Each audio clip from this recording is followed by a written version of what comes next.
warahmatullahi wabarakatuh. Salam jumpa lagi bersama saya di channel JR Farmer, tentunya di channel pertanian dan perikanan.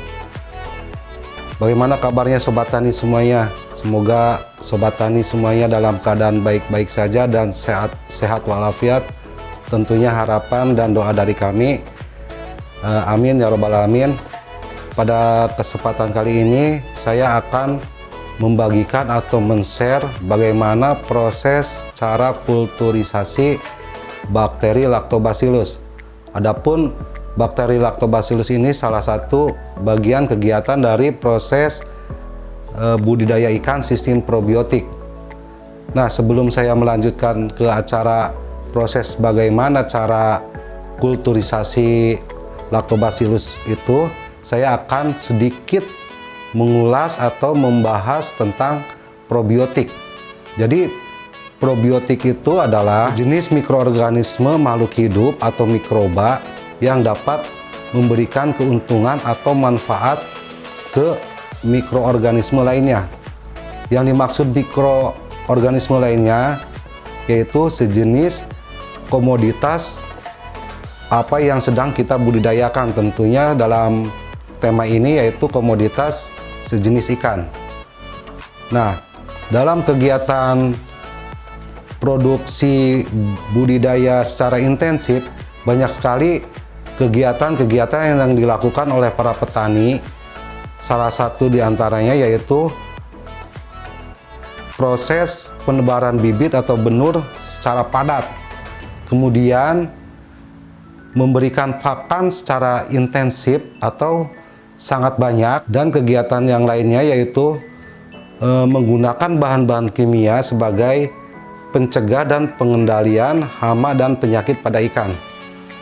Nah, dari kegiatan tersebut dapat menimbulkan jumlah limbah yang sangat meningkat dan terjadinya pergeseran ekosistem yang meningkat, yang berdampak pada mengalami kerugian pada proses budidaya ikan, sehingga dalam proses budidaya ikan itu akan banyak mengalami masalah yang ujung-ujungnya akan mengalami pada kerugian atau gagal panen. Adapun penyebab utama kegagalan dalam proses budidaya ikan itu atau gagal panen diantara lain adanya serangan penyakit yang disebabkan dari bakteri patogen atau bakteri yang merugikan, diserang oleh virus dan yang lain-lainnya. Kemudian faktor penyebab kerugian atau kegagalan panen itu adanya faktor eksternal yang dipengaruhi oleh lingkungan yang sudah tercemar atau terkontaminasi oleh limbah-limbah gas beracun atau bahan-bahan kimia yang beracun, serta perubahan cuaca dan iklim yang sangat ekstrim.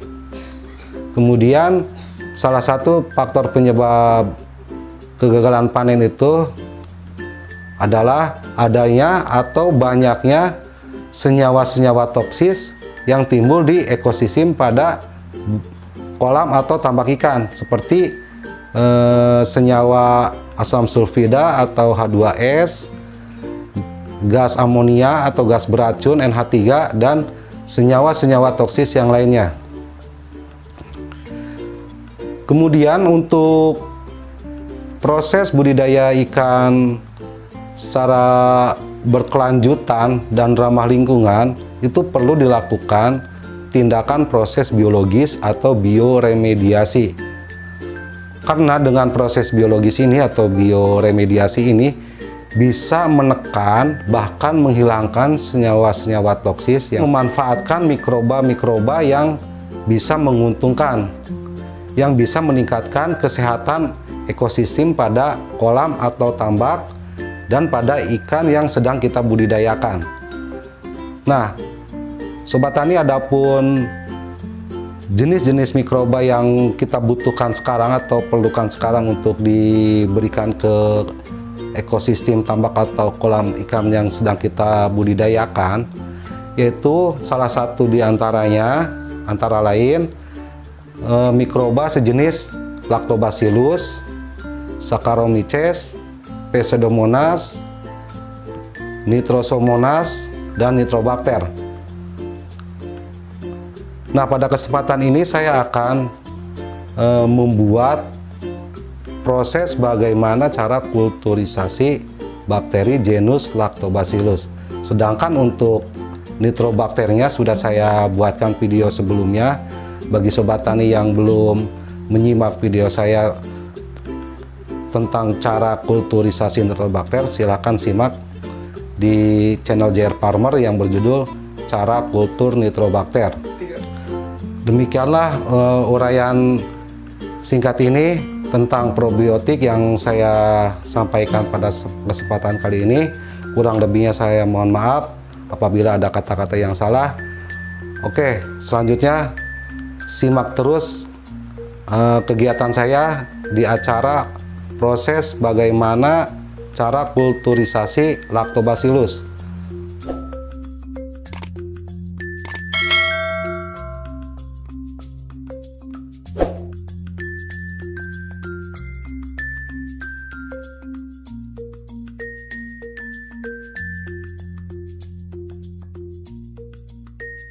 Langkah selanjutnya kita siapkan bahan-bahan untuk proses kulturisasi Lactobacillus. Yang pertama dedak, ini kurang lebih 1 kilo. Nah, ini 1 kilo 2 onan ya, nggak apa-apa, lebih dikit juga karena ini sebagai bahan makanan atau prebiotik untuk bakterinya. Ini dedak halusnya ya. Setelah itu siap bakteri Lactobacillusnya sebanyak 40 gram.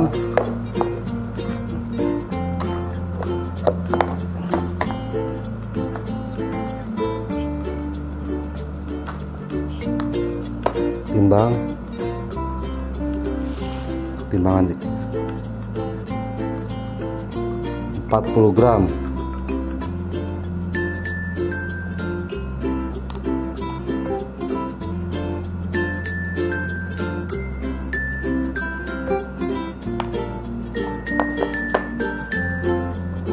Nah, itu kapur dolomit ini sebanyak 500 gram.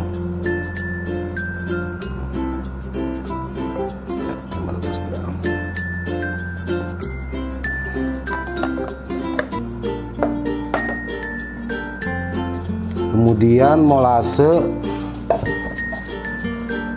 sebanyak 500 ml.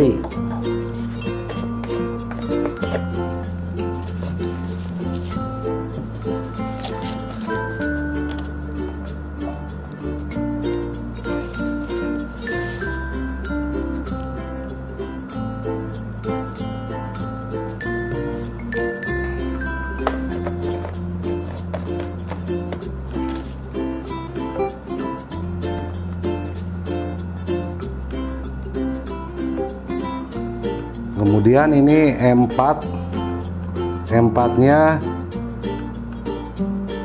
60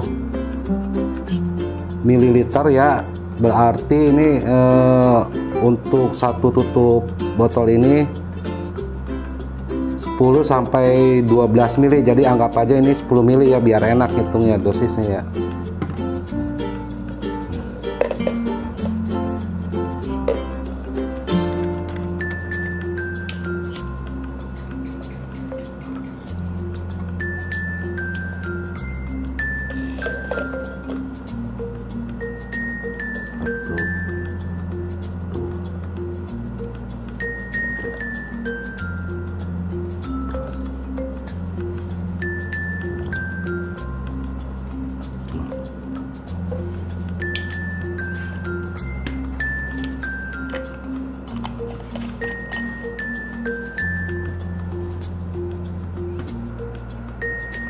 Kemudian yang terakhir air bersih sebanyak 20 liter. Ini satu ember ini kapasitas 10 liter, berarti kita tinggal nambah satu ember lagi ya. Karena pada kesempatan ini saya akan membuat kulturisasi Lactobacillus dengan kapasitas 20 liter. Setelah bahan-bahan telah tersedia, yang langkah pertama kita tuangkan dedak yang 1 kilo.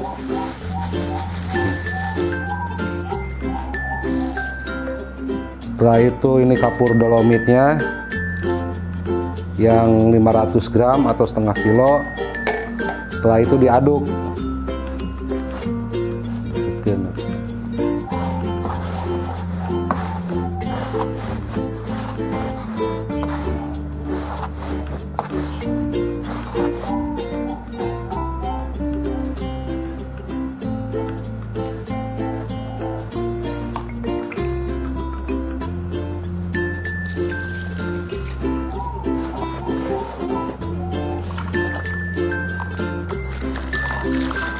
Kemudian dedak dicairkan.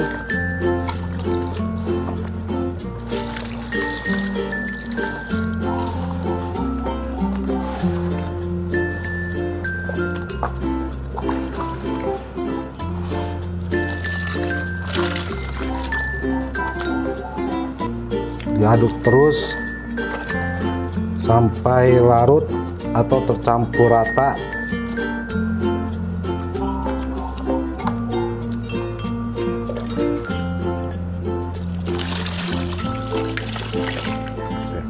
Kemudian masukkan air dulu yang 10 liter dulu ya.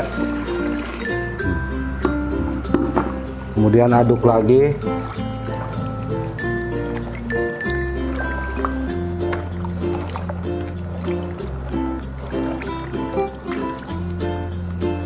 Setelah itu masukkan E4.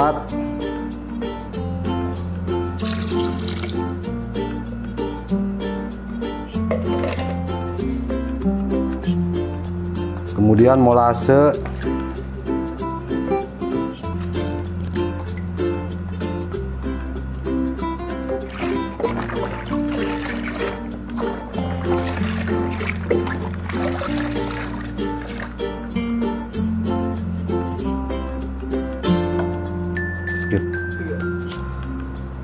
Kemudian ini bakteri Lactobacillusnya.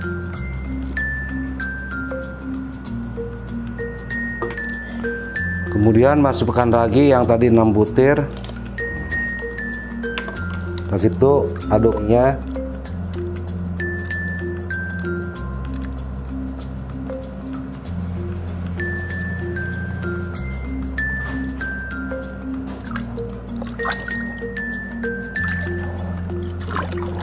Setelah itu diaduk lagi biar rata.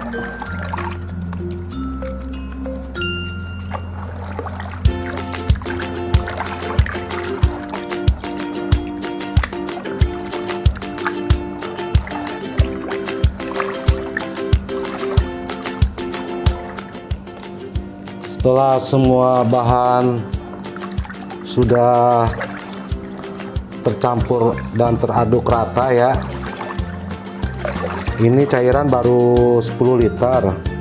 Nanti kita tinggal nambahkan lagi 10 liter lagi ya. Nah, setelah itu dimasukkan ke dalam tong.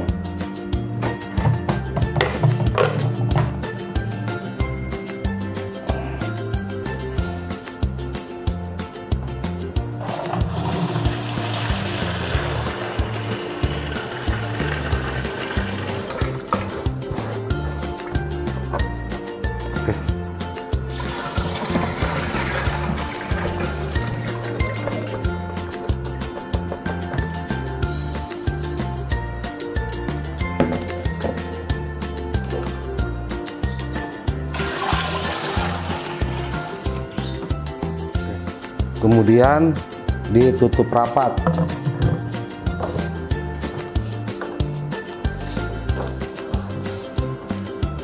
Setelah itu didiamkan selama 3 hari. Setelah 3 hari tutup ini dibuka, fungsinya untuk membuang gas yang ada di dalam tabung ini ya. Oke. Baik. Baiklah Sobat Tani, inilah kondisi setelah 3 hari proses kulturisasi bakteri Lactobacillus. Adapun ciri-ciri cairan Lactobacillus ini sudah matang, yaitu dengan ditandai adanya buih-buih berwarna putih. Ini seperti jamur atau fungisida sejenis Saccharomyces-nya, dan bakteri Lactobacillus itu banyak berkembang, bintik-bintik putih. Nah, artinya di sini bakteri Lactobacillus ini sudah matang, ditandai dengan aroma yang bau tape, itu sedap. Jadi siap diaplikasikan ke kolam atau tambak ikan.